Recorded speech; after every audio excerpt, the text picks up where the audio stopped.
Wake up. Did you know people used to pay others to wake them up? Yep, they were called knocker-uppers.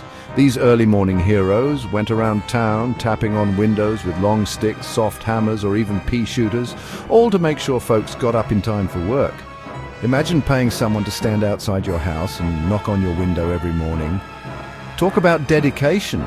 Knocker-uppers were popular in England and Ireland up until the 1970s, so next time your alarm goes off, be thankful you don't have someone with a rattle outside your window. And remember, we've come a long way from the days of human alarm clocks.